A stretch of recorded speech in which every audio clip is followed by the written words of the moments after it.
And I will tumble these for maybe an hour or so.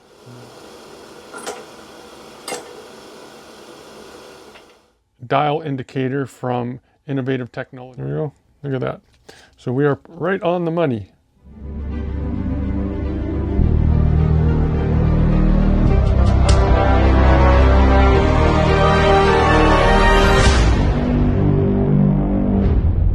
Hey everyone, Al here from BC Extreme Outdoorsman. Well, like I promised, today I'm going to reload some 280 AI again, but this is once fired brass. So I'm going to go through my whole sequence of what I do from beginning to end. I'm only going to do 3 rounds today. I'm going to take you from the very beginning steps to the very end steps. So without further ado, let's get going. All right, everyone, as you can see, I got my brass here. This is all once fired Nosler 280 AI brass. I got 3 bullets here. They are the 175 grain Berger Elite Hunters. And I got my primers, CCI Large Rifle 200 primers. And over here, I got my gunpowder, which is a Hodgins 4831 shortcut. First thing I'm going to do is take some steel wool and just kind of give the neck a little polish. I do this with all my brass and all my reloading, not just 280 AI. I do this because there's usually carbon buildup on the necks, and this just helps get rid of it. Now basically I will take my tumbler here and I'll just drop these in. And then I will tumble this brass for about an hour. And then in about an hour, I will come back and we will continue on. Okay, it has been about an hour. And now I'm going to take my decapping die. I got the brass out of the tumbler. Like I say, usually if I'm not making a video, I will leave it overnight. It doesn't hurt. Insert this. This is just a decapping die. It is a lead decapping die, and I actually got a machinist to machine it out for me so I can put a 338 Lapua brass in it. So now it truly is die for all different calibers. It does everything from 223 up to 338 Lapua. So there we go. Those are popped out.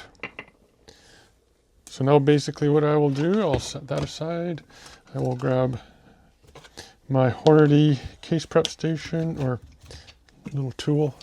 I guess it is a case prep tool. And I'm just going to clean the primer pockets quick and run it through the neck once. Like I say, this is how I do it.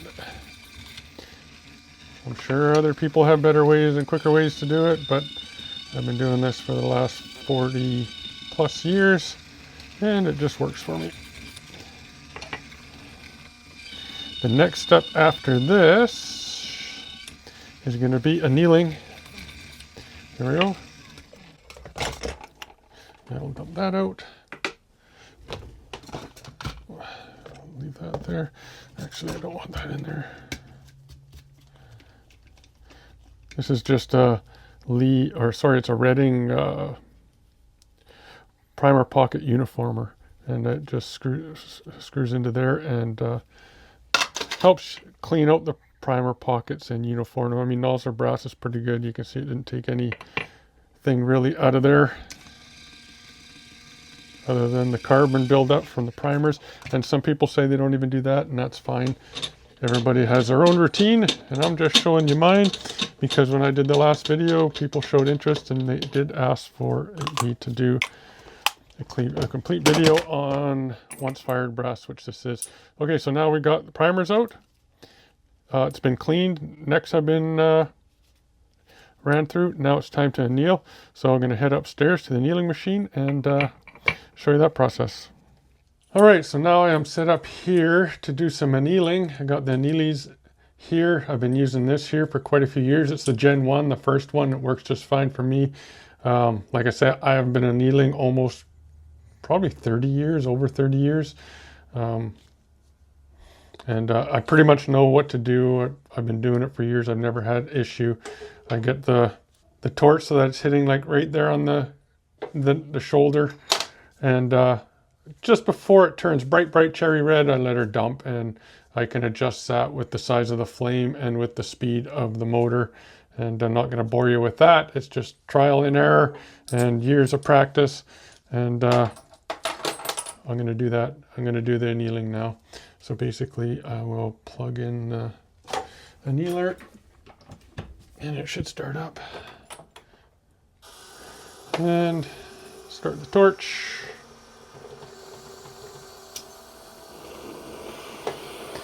And I always have, as you see, a bunch of test brass around that are no good. And here are the 280 ones. Should have another one. Those are the good ones. Is that another one? Yep, another one there. And I'll just throw these in here and do a couple test ones until I get the right temperature, and then I'll anneal these. So to do that, I like to have the lights off, so I'm going to do that now. Okay, I don't know how much of this you're going to see, but I'm just doing 3 here, so.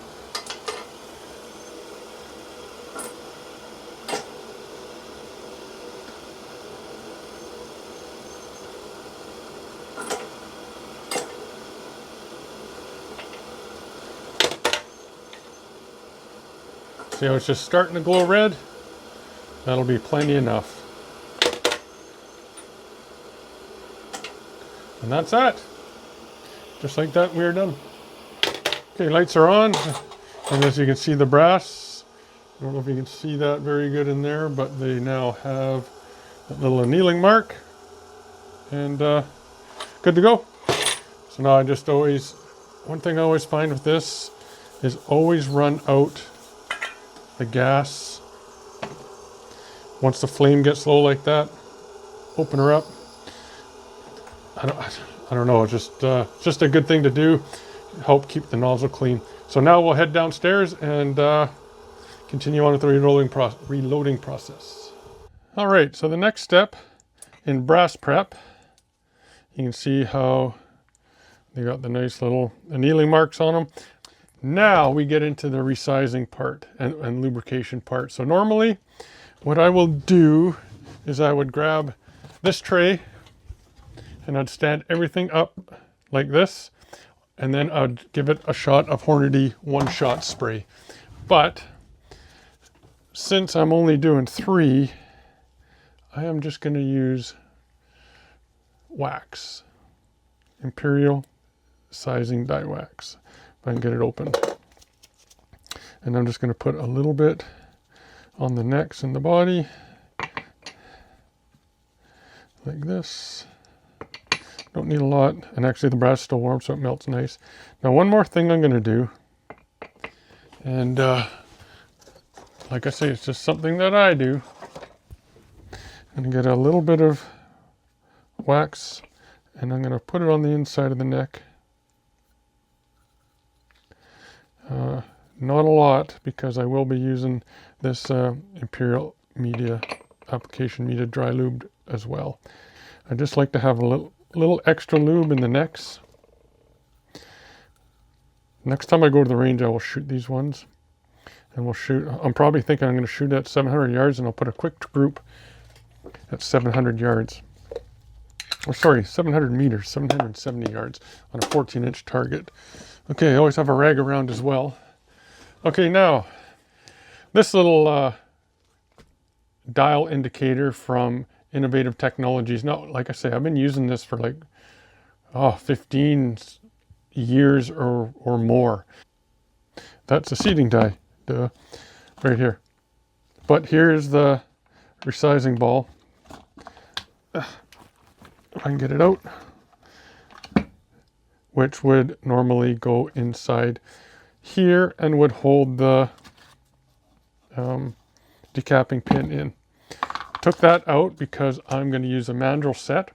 So when I set your die up, I think if I remember right, it says to screw it all the way down until it cams over and then back it off an 1/8 of a turn or something.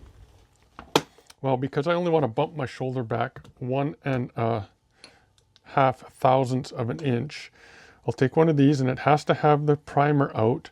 Set this up, and you set it up so that that part right here,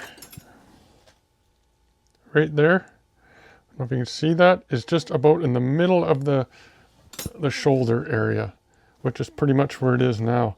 And then just give it some turns and then zero it. Okay, so it's at 0 now. So what I want is, after I resize it, I want that to read 1.5 to 2/1000 of an inch. And I figured it out. So instead of backing it all out the quarter, or 1/8 of a turn, I figured it out that I need 12/1000 of an inch to get, or of shim pack right here. So I got an 8, a 4, and a 1. That's going to give me 13. I'm going to start with 13. Yeah, like, and this is kind of, takes time. Okay, so I'm at 0 now, and sometimes even with the first one, it'll go a little more. You never know what it's going to do. So I am at 0 still. So because I'm at 0 still, sometimes I'll do it, oops, sometimes I'll run it in twice.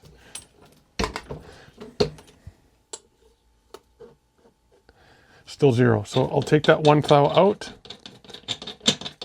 Because this is very new brass. I don't think it's fully, or only once fired brass, I don't think it's fully fire formed yet. So it would probably be good where it's at. So that's 12 thou. So I might even have to go a little lower.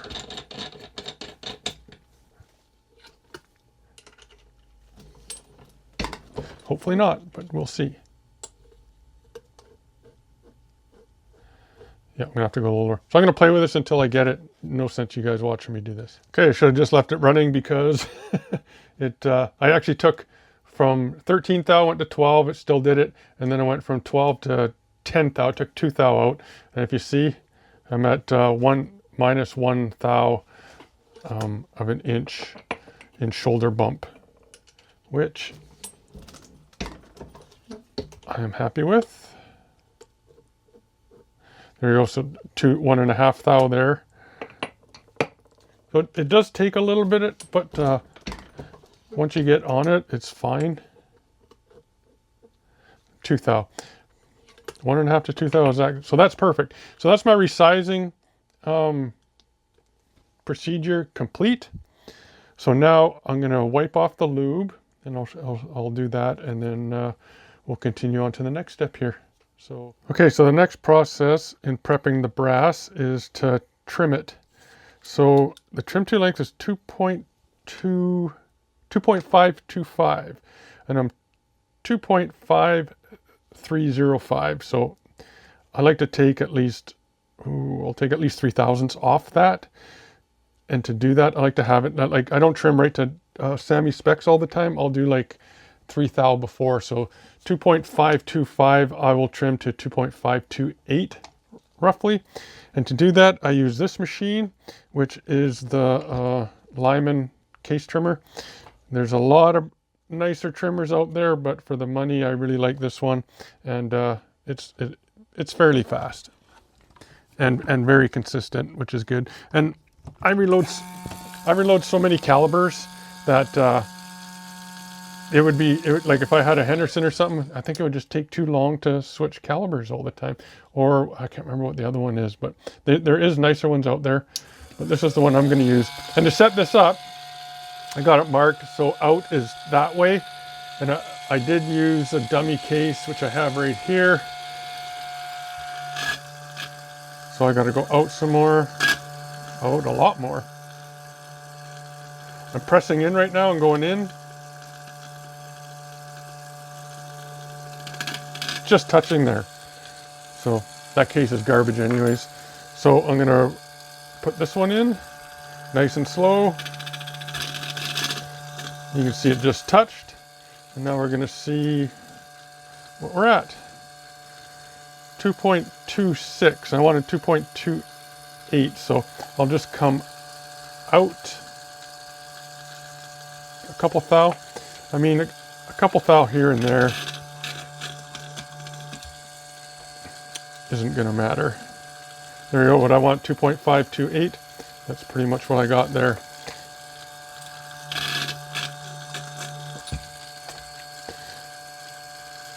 .27.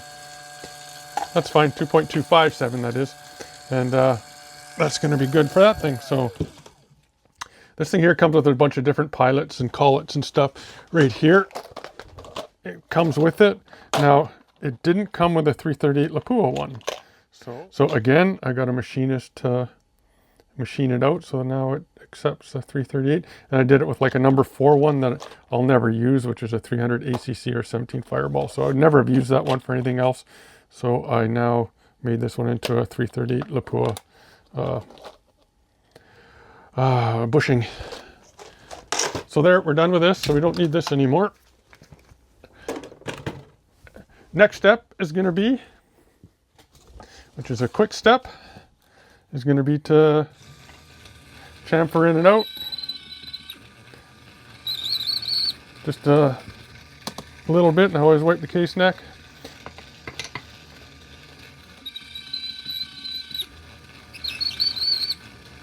I know the Henderson chamfers, deburrs, and trims in one step.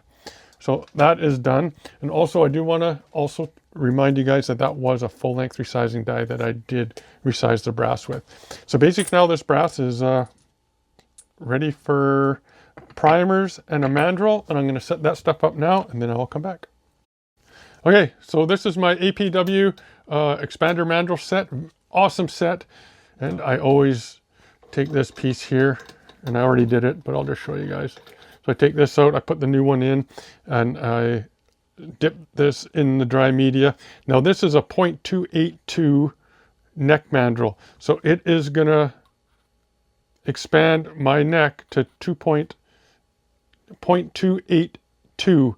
And we all know that a 7mm or 280 AI is a 0.284. And so I'm using a 0.282, and that'll give me 2 thousandths neck tension on my neck. So I can't remember what S bushing I have inside my die. It's been too long, but I know that it makes it go down far enough to that there's room for expansion. So basically what I do here is I'm going to take this thing. This is just a dummy one. And I just want to bring this all the way down until I feel it. Actually, I don't even know. I never have it set up. There we go. So I'm hitting now.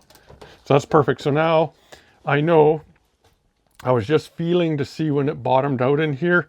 And then I was just backing it enough so that I know that I'm getting full travel of the bushing down the neck. So I am resizing the full neck. That's what I just did there. Okay, put a little bit of dry media in, and I always bang out on here just to make sure there's no little balls stuck in there, because those balls are really tough. So a little bit of resistance going in, not much. And there you go. It's just sitting like that, and I'll take a couple and just set them in there. And then I'll pull this out, set it there, make sure there's no balls in there.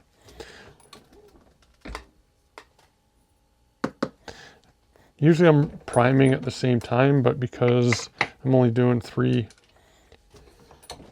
brass, it doesn't matter. There we go. So that is done there. So now I can just put the primers in.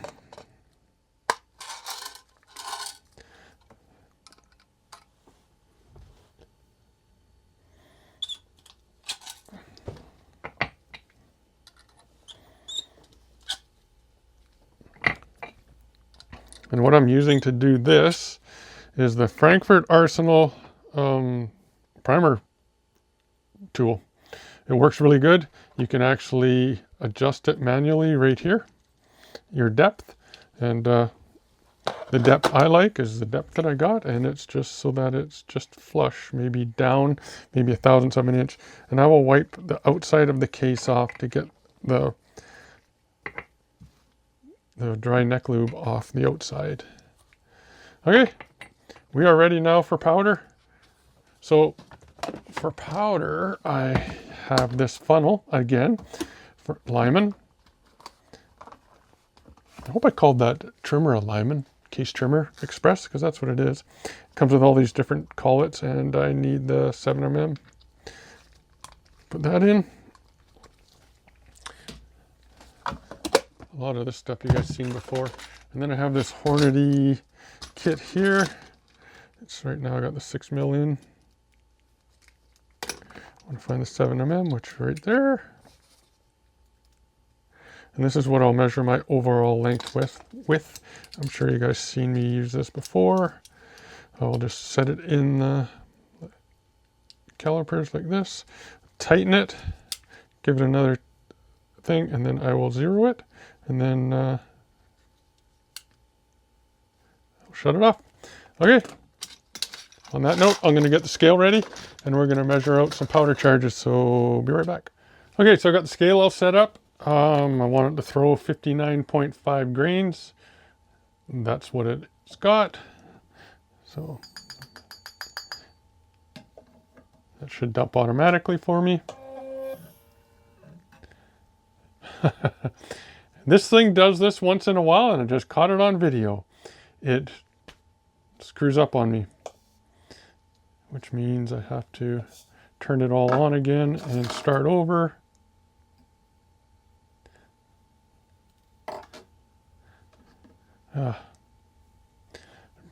Okay, anyways,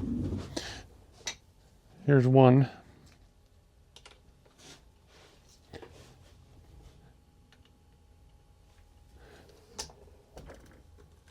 Now this should be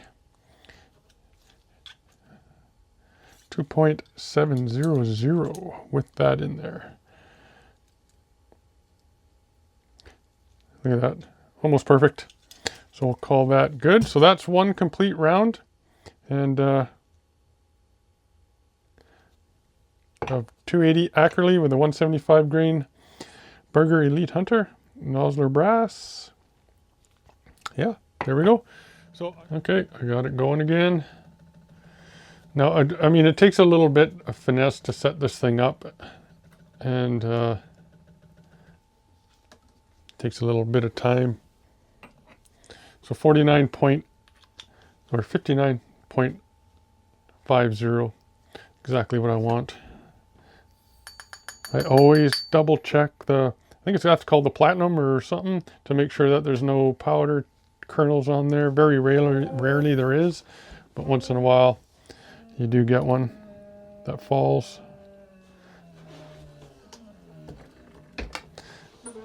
And let's just double check this one. 2.700. Okay, and yes, once in a while you get an overthrow. So when I get an overthrow, I think 2 kernels will do it. That's one. Whoops. One. I'm very anal about my reloading, so 48. So I'm going to call that good. If I threw one in, it would probably go to 52 or 0.52. Told you. There we go. So that one kernel weighs like 0.04 of a grain, and that's going to work. So pretty much done there. So I won't put the powder funnel, or not the powder cup on there, because I don't want to dispense one. Always look inside your case, make sure you got powder in there, and then it seats nice, and you can feel how nice it seats too. There we go. Look at that. So we are right on the money. Oops, off. So that's it. Hope you guys enjoyed that video. I will shoot these the next time I go to the range, and I will say which ones they are, and we'll put them on a group on something. I'm thinking we'll do a group at 700 meters and see how she does. Leave a comment down below if you want to see, if you think I should shoot at 700 meters or 100 yards or even 500 meters. Let me know, or 100 meters, sorry. Okay, everyone, that's going to conclude this video on how I reproduce for my 280 AI. And yeah, I hope you guys learned something, and I'm sure I could learn a lot more, because probably a lot of the way I do things are quite archaic. So that's the 280 AI, my process on how I remake these. So thanks everybody for watching. Please like, subscribe, hit the notifications button so you don't miss any of the future content. And hope you enjoyed the videos. Take care, everybody. Be safe, and we'll see you around.